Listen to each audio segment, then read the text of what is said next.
오늘 함께 보실 하나님의 말씀은 요한계시록 19장 11절에서 21절에 있는 말씀까지입니다.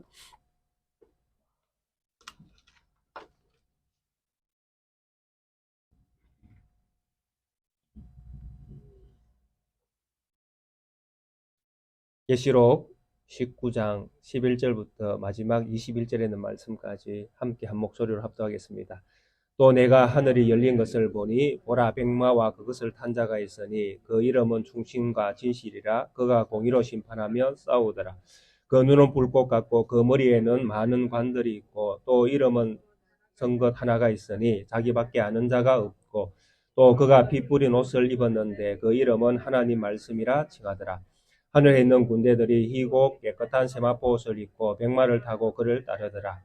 그의 입에서 예리한 금이 나오니 그것으로 만국을 치겠고 친히 그것을 다스리며 또 친히 하나님 곧 전능하신 이의 맹렬한 진노의 포도주 틀을 밟겠고 그 옷과 그 다리에 이름을 쓴 것이 있으니 만왕의 왕이요 만주의 주라 하였더라. 또 내가 보니 한 천사가 태양 안에 서서 공중에 나는 모든 새를 향하여 큰 음성으로 외쳐 이르되 와서 하나님의 큰 잔치에 모여 왕들의 살과 장군들의 살과 말들과 그것을 탄 자들의 살과 자유인들이나 작은 자나 큰 자나 모든 자의 살을 먹으라 하더라. 또 내가 보매 그 짐승과 땅의 임금들과 그들의 군대들이 모여 그 말 탄 자와 그의 군대와 더불어 전쟁을 일으키다가 짐승이 잡히고 그 앞에서 표적을 행하던 거짓 선지자도 함께 잡혔으니 이런 짐승의 표를 받고 그의 우상에게 경배하던 자들을 표적으로 미혹하던 자라. 이 둘이 산채로 유황불 붙는 못에 던져지고 그 나머지는 말 탄 자의 입으로부터 나오는 금의 죽음에 모든 새가 그들의 살로 배불리더라. 아멘. 요한계시록 19장을 우리가 함께 말씀을 살펴보고 있습니다. 앞선 19장 서론적인 앞쪽에 있는 부분들을 통해서는 음녀가 심판을 당하고 또 새로운 혼인잔치가 예비되어 있는 이런 모습들을 우리가 살펴보았습니다.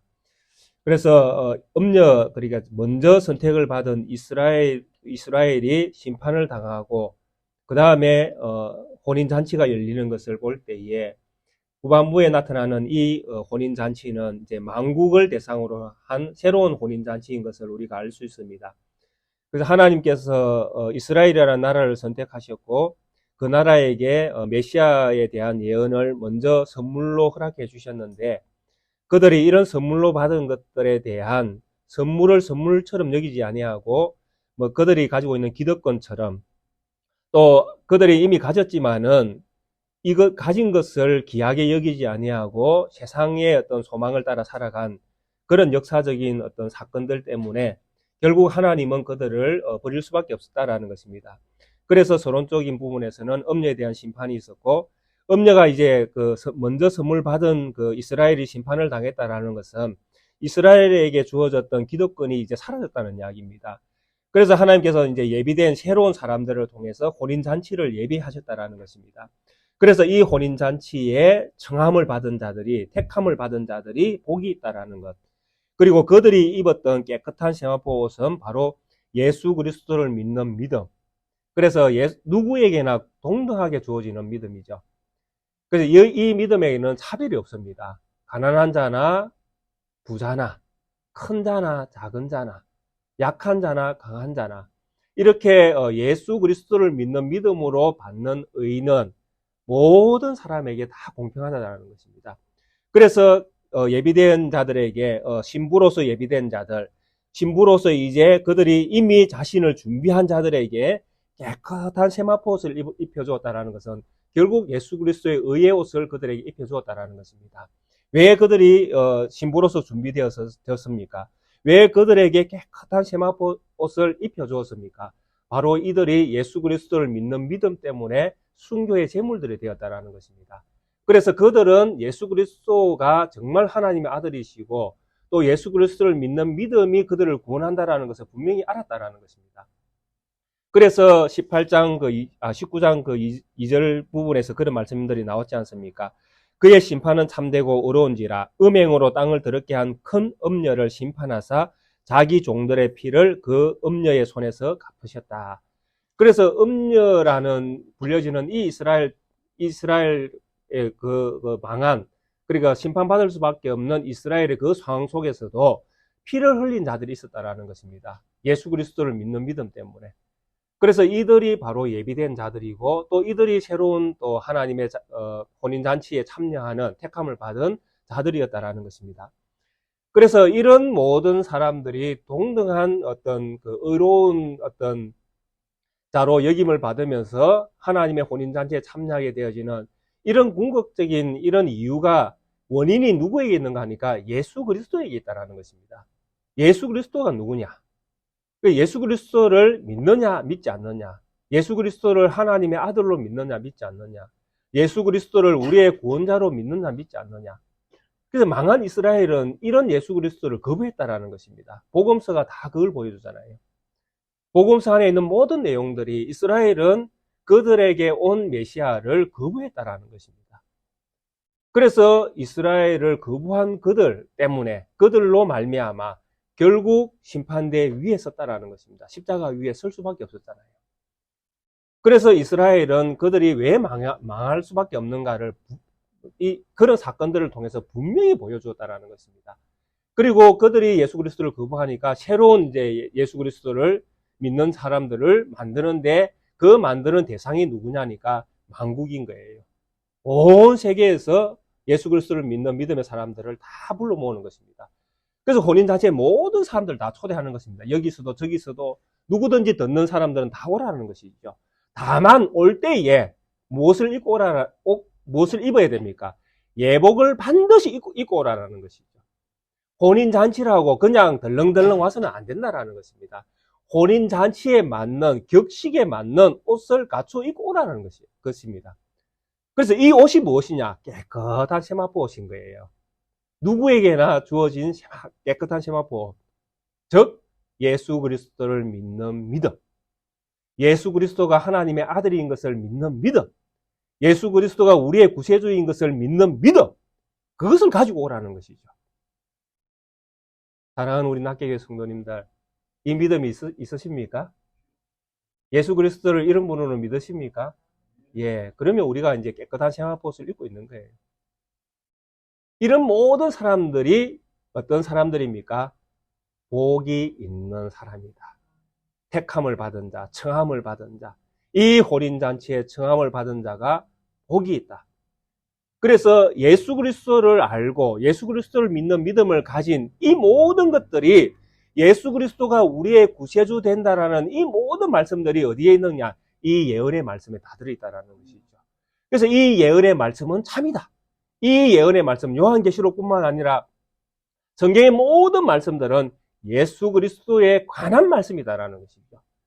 그래서 예수 그리스도에 관한 이 말씀만이 참이고, 이 말씀을 가진 우리 모두는 형제다.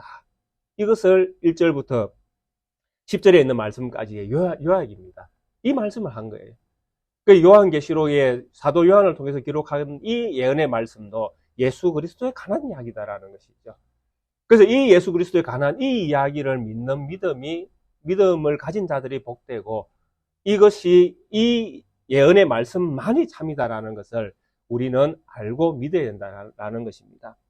그리고 11절 이하에서는 이런 이제 말씀과 함께 또 다른 장면을 보여주면서, 이름이라는 것, 어떤 특정한 인물을 보여주면서 그 사람의 이름은, 그 사람의 이름은, 그 사람의 이름은, 그 사람의 이름은, 이 이름을 이야기하면서 그 사람이 누구인지, 무슨 일을 하셨는지를 우리에게 말씀해 주십니다.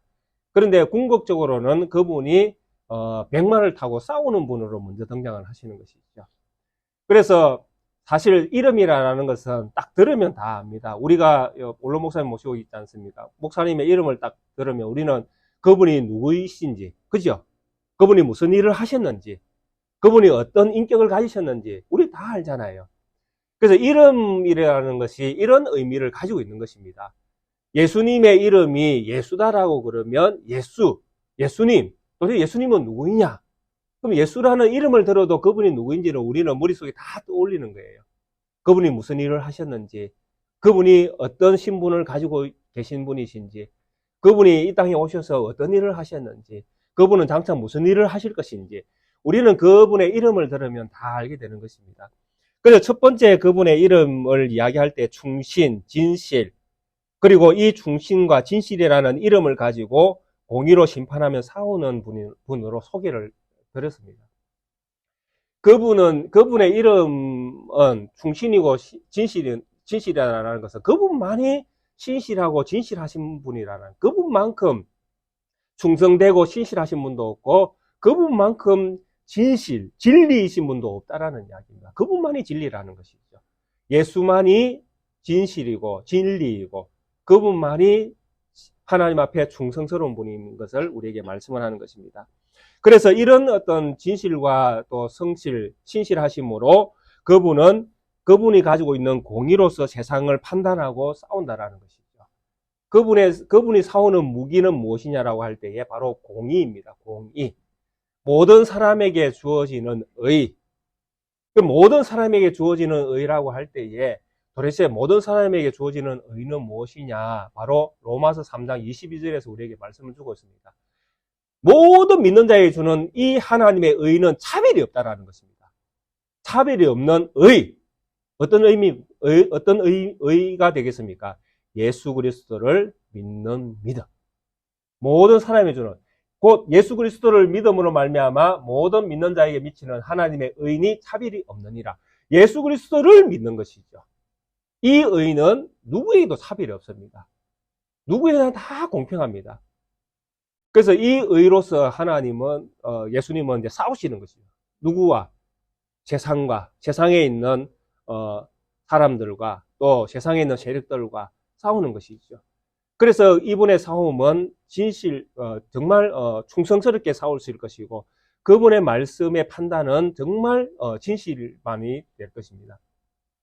그래서 이분이 싸우는 이런 판단들을 통해서 세상은 이제 의와 또 거룩하지 못한 것들이 이제 나누게 되는 것입니다. 그래서 이것을 판단하는 기준은 무엇이라고요? 예수 그리스도를 믿느냐 믿지 않느냐. 이것이 그분이 구원과 심판을 나누게 하는 판단하시는 방법입니다. 그래서 우리는 이런 어떤 하나님의 공평한 의를 생각해 보면 이런 공평한 의 가운데에 우리를 의롭다고 불러주신 하나님을 생각해 보면 그분 앞에서 우리가 얼마나 큰 은혜를 입었는가를 알게 되어진다는 것입니다. 왜? 믿는 자가 있고 믿지 못하는 자가 있잖아요. 분명히. 근데 우리에게는 다행스럽게도 하나님께서 믿는 자의 자리로 우리를 불러주셨다는 것입니다. 이것이 얼마나 큰 은혜입니까? 사실 우리가 너무 이렇게 그냥 받다가 보면 은혜로 이제 생각하지 못할 때가 있거든요. 근데 반대를 생각해 보면 우리가 받은 것이 얼마나 큰가를 충분히 이해할 수 있다는 것입니다. 우리가 우리 주위에도 많이 있지 않습니까? 우리의 가장 가까운 이웃들, 내 형제가 될 수 있고 아들이 될 수 있고 딸이 될 수가 있고 내 남편과 내 아내가 될 수 있고 누구든지 그 대상자는 다 될 수 있습니다. 그런데 그 많은 사람들이 다 믿는 사람들은 아니잖아요. 어떤 사람들은 믿는 사람도 있지만 어떤 사람들은 믿지 않는 사람들도 많이 있지 않습니까? 근데 그 믿지 않는 그 사람이 믿음의 자리로 나오는데 왜 그래 힘이 들까요? 나는 쉽게 믿은 것 같이 생각이 될 수도 있지만은 믿지 않는 자가 믿음의 자리로 나오는 이 길이 얼마나 힘들지 우리는 다 알지 않습니까? 그걸 생각해 보면 우리가 받은 은혜가 얼마나 큰가를 우리가 알 수 있다는 것입니다. 내가 쉽게 믿어졌다는 것은 그만큼 나에게 은혜가 크게 주어졌다는 이야기죠. 이런 하나님의 어떤 공평한 의 가운데에 하나님은 예수 그리스도는 우리를 의의 자리로 불러주셨습니다. 그래서 이런 어떤 그분의 판단은 우리에게는 옳은 판단, 우리에게는 오른쪽에 서게 하시는, 오른편에 서게 하시는 그런 의로운 어떤 은총을 하나님은 우리에게 허락해 주셨다는 것입니다. 그분은 이런 어떤 공평한 의로서 세상과 싸우십니다. 심판하고 세상을 판단하시고 세상과 싸웁니다. 그래서 이 싸움은 언제부터 시작되었는가? 바로 예수님이 십자가 지시고 부활 성천한 그때부터, 물론 초림 때부터라고 이야기할 수도 있습니다. 그분의 싸움은 끊임없이 그때부터 시작이 됐다라는 것입니다. 그래서 제가 많이 말씀드리지만은 이 요한계시록을 먼 훗날에 우리에게 이루어질 이야기로 듣지 마시라는 것입니다. 지금 현재 우리 가운데에 이 말씀들이 진행되고 있다는 것을 분명히 알아야 된다는 것입니다. 지금도 전쟁이 일어나고 있잖아요. 믿지 않는 자와 믿는 자.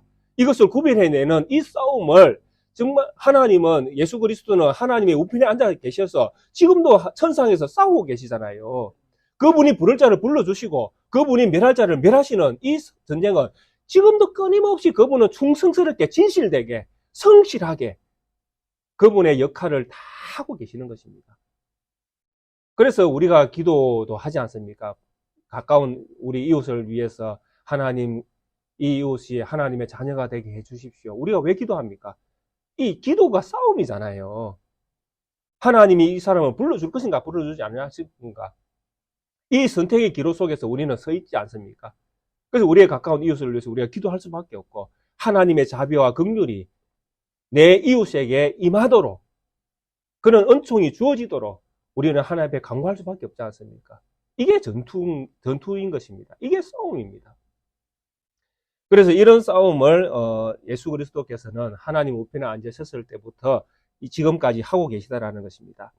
그리고 12절에 보면 그 눈은 불꽃 같고 그 머리에는 많은 관들이 있고 또 이름 쓴 것 하나가 있으니 자기밖에 아는 자가 없고 라고 말씀합니다. 이름이 또 하나 등장합니다. 그런데 이 이름에는 이름을 쓴 자기, 그러니까 예수 그리스도 자신만이 아는 이름이 적혀 있다는 이야기입니다. 그래서 이런 말씀들을 보면 사실 숨겨져 있는 비밀처럼 이렇게 생각이 되어질 수 있습니다. 우리가 그 앞서 요한계시록을 보았던 그 7교회 가운데에 요한계시록 2장에 보면 하나님께서 특별히 그 이름에 대한 부분을 말씀해 주신 부분이 있는데 버가모 교회에 주신 말씀 마지막 부분에 보면 2장 17절에 보면 기 있는 자는 성령이 교회들에게 하시는 말씀을 들을지어다.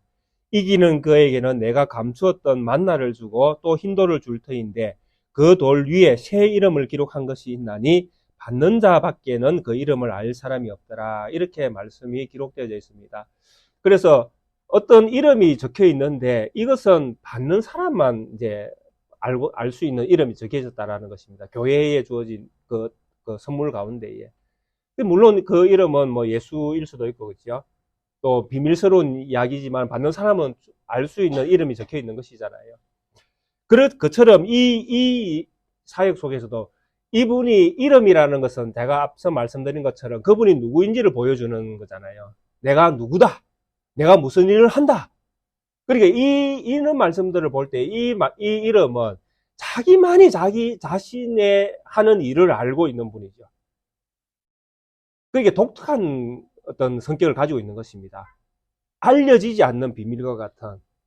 그래서 이런 어떤 이야기를 성경이 사도 요한이 쓰고 있다라고 할 때에 제 생각은 그렇습니다.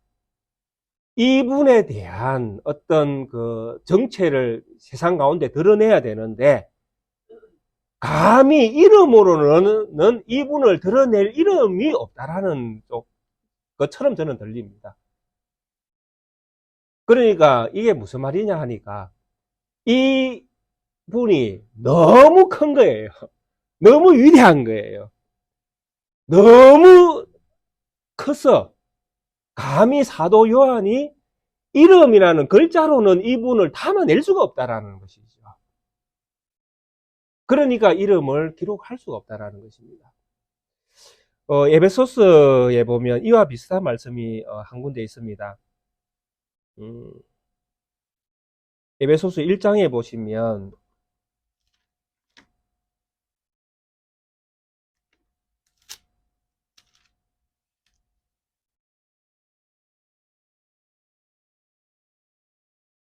(22절입니까) 21절부터 보시면 모든 통치와 권세와 능력과 주권과 이 세상뿐 아니라 오는 세상에 일컫는 모든 이름 위에 뛰어나게 하시고 또 만물을 그의 발 아래에 복종하게 하시고 그를 만물 위에 교회의 머리로 삼으셨으니라는 이런 말씀이 기록되어 있습니다.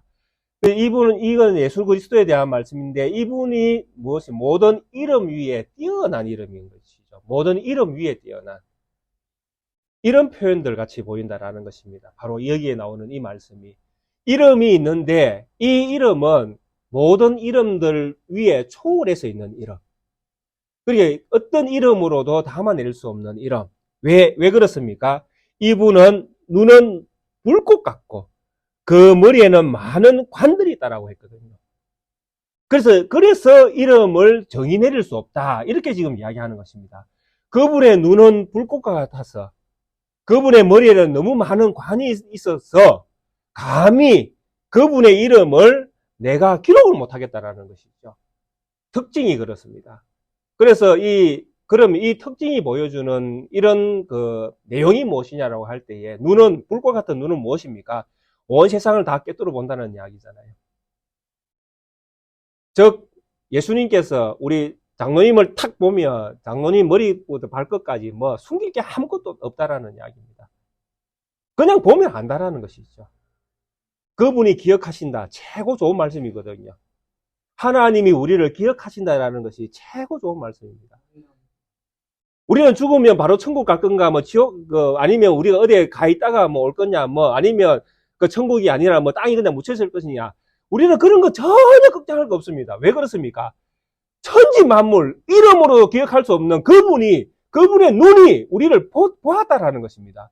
그분의 기억 속에 우리가 있다라는 것은 이미 게임이 끝났다는 이야기입니다. 완벽하게 보존된다는 이야기잖아요. 그분의 불꽃 같은 눈으로 그분은 모든 세상들을 다 감찰하시는 것입니다. 그리고 그분의 머리에는 헤아릴 수 없는 많은 관이 있는 거예요. 이 관은 무엇입니까? 승리, 통치를 가르쳐 주는 거잖아요. 다스리는 것, 통치 능력, 왕권을 보여주는 것이잖아요. 즉, 만국을 그러니까 만국뿐만 아니라 온 우주를 다스리는 분이라는 것이죠. 이것을 통해서 그분의 신분을 보여주는 것입니다. 이분은 누구시냐? 바로 창조주 하나님이신 거예요. 맞죠? 우주 만물을 그분이 지으셨잖아요.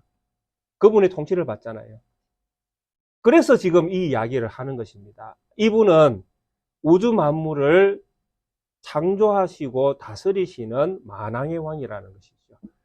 그래서 이분에 대한 이름을 내가 어떤 말로도 이분의 이름을 기록으로 남길 수가 없다라는 것입니다. 그만큼 크다라는 이야기시죠.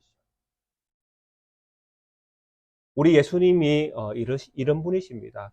그분은 비록 이 땅에 오실 때에는 나약한 육체를 가지고 사람의 몸으로 이곳에 오셨지만은 그분은 천지를 창조하신 하나님이십니다. 아멘.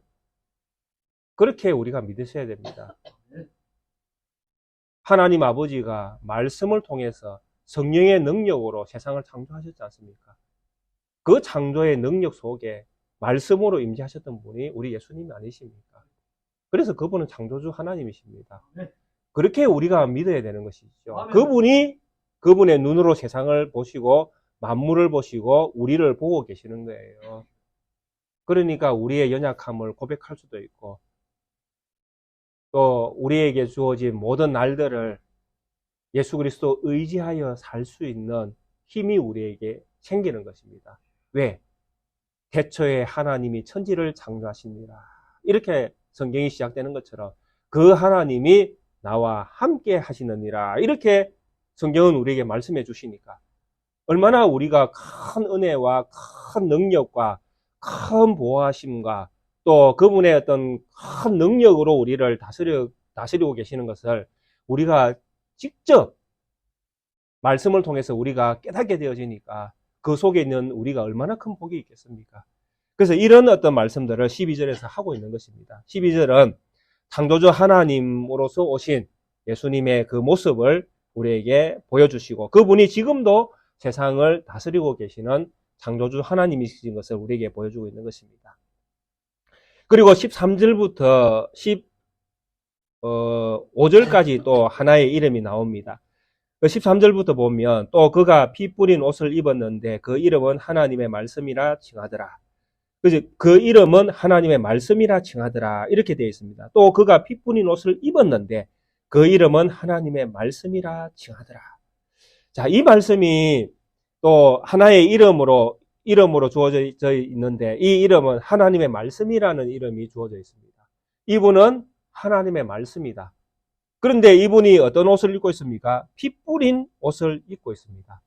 자, 하나님의 말씀이면서 피 뿌린 옷을 입고 있다. 그래서 이 말씀을 제가 찾아보면서 주석들을 쭉 읽어보니까 대부분 전부 다에 해당될 정도로 여기에 뿌려진 이 피 뿌린 옷을 그 밑에 보면 그 전쟁의 장면들이 나오거든요. 15절부터 보면 입에서 예리한 금이 나오고 만국을 치겠고 또 친히 그들의 철장을 다스리고 그리고 맹렬한 진노로의 포도주 틀을 밟거든요. 그래서 여기는 다 피로서 전쟁하는 모습들이 이렇게 등장을 합니다. 그게 전쟁이잖아요. 또 처음에 11절 시작할 때도 100만을 타고 이제 시작을 하니까 전쟁이지 않습니까? 전쟁의 어떤 모습들이 쭉 이렇게 연결되어 있는 것처럼 보여집니다. 저도 그렇게 보여져요. 그래서 이런 전쟁의 어떤 상황 속에서 뿌려진 그게 이 옷에 뿌려진 피는 그분이 이제 전쟁을 통해서 적군을 무찔러서 그때의 그 적군의 피들이 이제 이렇게 옷에 이제 묻은 이런 흔적들로 대부분의 주석가들이 그렇게 해석을 하고 있었습니다. 저도 혹시 고민이 많이 되는 장면이었습니다. 이렇게 보아야 되는지 고민하다가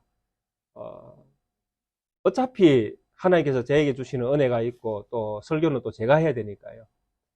그래서 저는 제 결론을 따르기로 그렇게 생각을 정리를 했습니다. 그분들의 많은 주석이 옳을 수도 있지만은 또 저에게 주는 은혜가 있기 때문에 그래서 저는 이 13절에 이 피 뿌린 옷은 예수 그리스도의 어떤 십자가에 지실 때에 흘려졌던 피로 생각이 되어집니다. 왜 제가 이렇게 해석을 바꿀 수밖에 없었는가 하니까 이분의 이름이 무엇입니까? 하나님의 말씀인 거예요. 이분의 이름이 하나님의 말씀입니다. 근데 참 묘한 것은 이 사도 요한의 이 작품이 요한복음도 있잖아요. 요한계시록만 쓴 게 아니라 요한복음도 있지 않습니까? 요한복음에서 이 말씀에 대해서 뭐라고 기록을 하고 있습니까? 요한복음 처음에 이제 요한복음 시작되어질 때에 말씀이 육신이 되어 우리 가운데 거하심에 이렇게 시작하거든요. 14절에 말씀이 무엇으로? 육신으로 왔다라는 것입니다. 근데 그 안에 무엇이 있습니까? 영광이 있는 거예요. 하나님 아버지의 영광이 있는 거예요. 그걸 보는 거예요. 하나님 아버지의 영광이 있다. 독생자 하나님 아버지의 영광이 있다. 그 안에 은혜와 진리가 충만하더라. 예수 그리스도를 어떻게 묘사하고 있습니까? 말씀이신데 무엇으로 오셨다? 육신으로 왔다라는 것입니다. 그 말씀이 저는 이 생각이 나는 거예요. 이분은 하나님의 말씀이다라는 것이죠. 그런데 무엇을 보여주는 것입니까? 육신의 연약함을 보여주는 말씀으로 생각이 되어지는 것입니다. 그분의 피 흘려진 이 피가 말씀으로 오셨던 그분인데 이 피가 전쟁에서는 엄청난 힘을 발휘한다는 것입니다. 우리는 죽는 것이 전쟁에서 지는 것처럼 보여지지 않습니까? 맞잖아요. 전쟁에서 전쟁을 벌려서 누군가를 이겨내려면 상대를 쓰러뜨려야 되잖아요. 죽이든지 쓰러뜨리든지 어떻게 상대방을 힘으로 제압을 해야 되지 않습니까? 그래야 전쟁에서 이기는 것이잖아요. 그런데 전쟁에서 죽었습니다. 죽은 것을 가지고 내가 죽었기 때문에 이겼다라고 이야기하는 데가 있습니까? 세상 가운데에. 예, 세상 가운데에는 이런 법칙은 없습니다. 세상의 법칙 가운데에는 상대방을 죽이든지 제압을 해야 내가 이기는 경우가 되는 것입니다.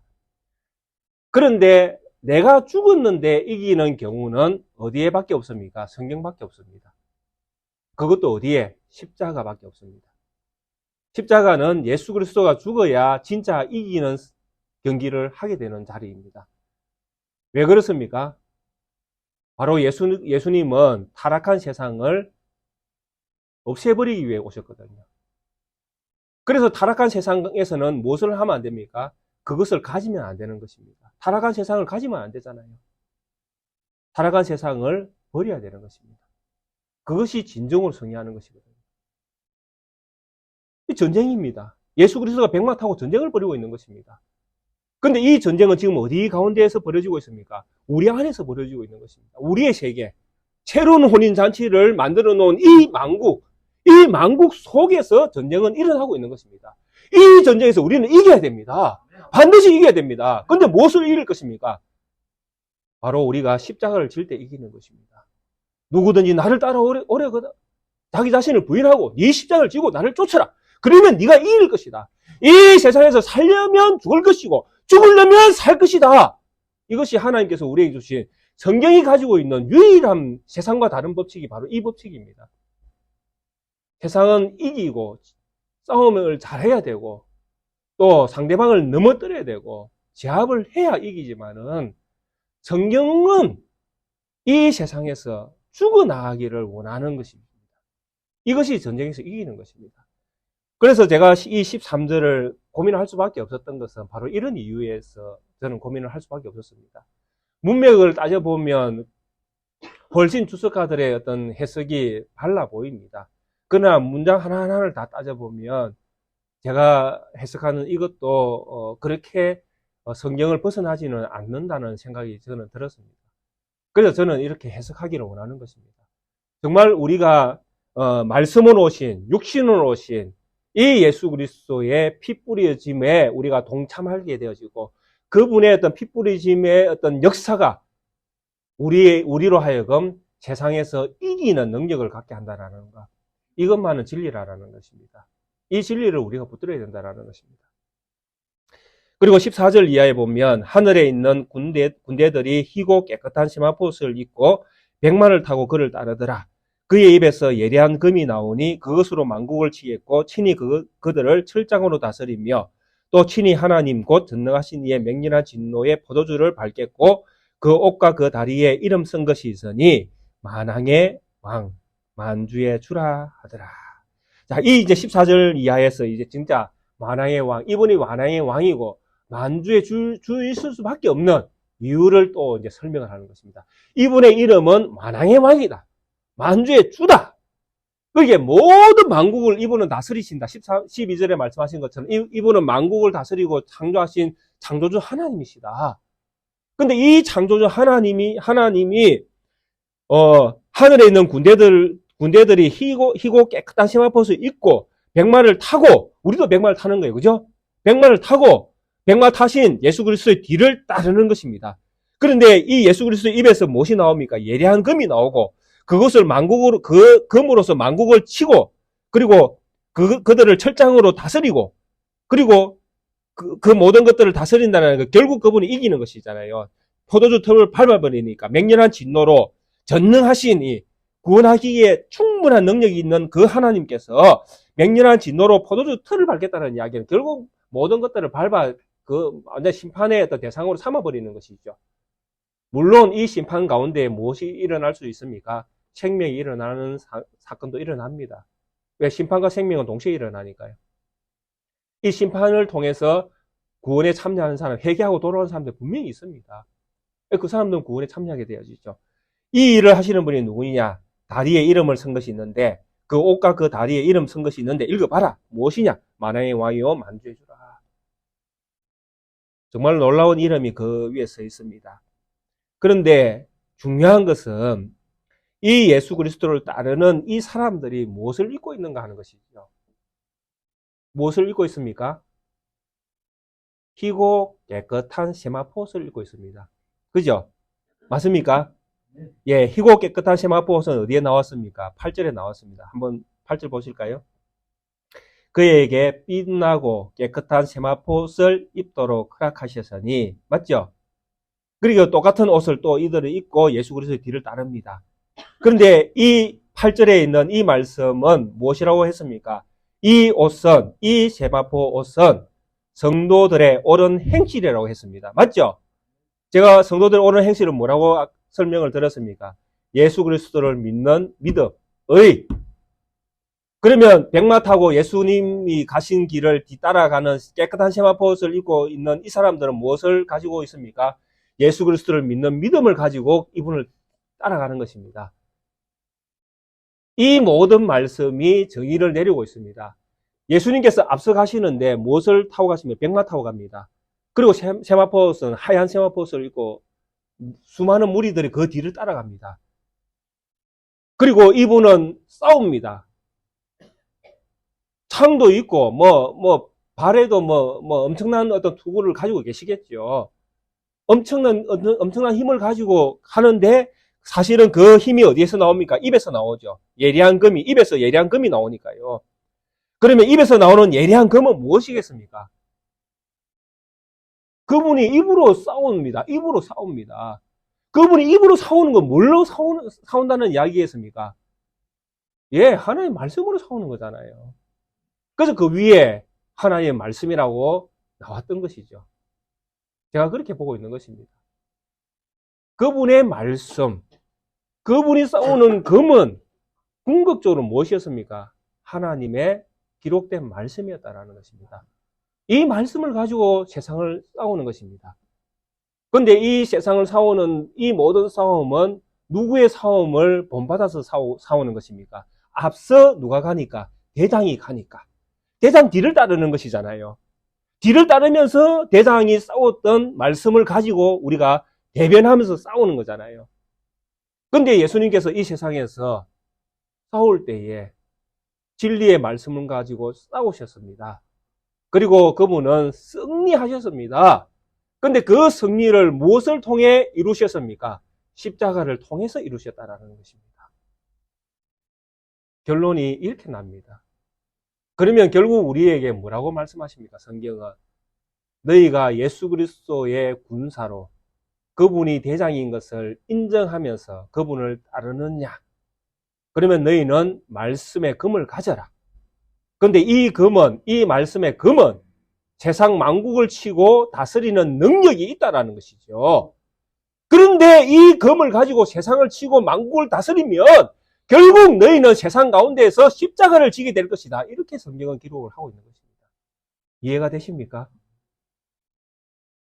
예, 세상은 반대로 이야기합니다. 너희가 가진 금을 가지고, 너희가 가진 능력을 가지고 상대를 제압하고 상대를 이기고 쓰러뜨리면 상대가 너희에게 굴복하고 머리를 쪼아리고 무릎을 꿇고 아이고 우리의 왕이 되어 주십시오 라고 할 것이다.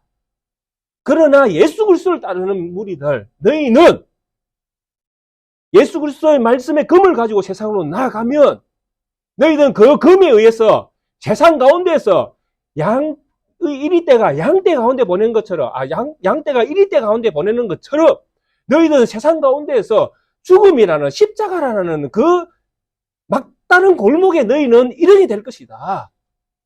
그것이 너희의 승리의 표징이다. 그것이 너희가 누구인가를 보여주는 표징이 될 것이다. 이것이 이 예언의 말씀이다. 이렇게 성경은 우리에게 말씀을 하고 계시는 것입니다. 사랑하는 성도 여러분, 십자가는 우리가 포기할 수 없는 믿음의 길입니다.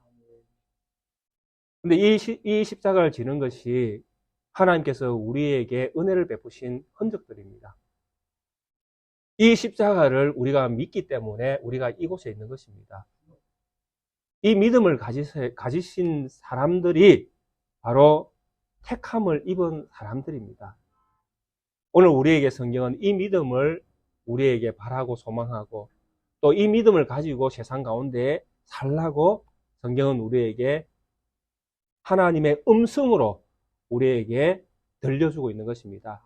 에베소서 6장을 집에 가셔서 꼭 읽어보십시오. 하나님의 전신갑주를 입어라라는 말씀으로 시작되는 거기에 우리가 가져야 될, 우리가 싸우는 싸움의 영역이 보이는 적들이 아닌 것을 분명히 말씀합니다. 그래서 우리가 무엇을 가져야 되느냐 하면 말씀의 금을 가져야 되는 것입니다.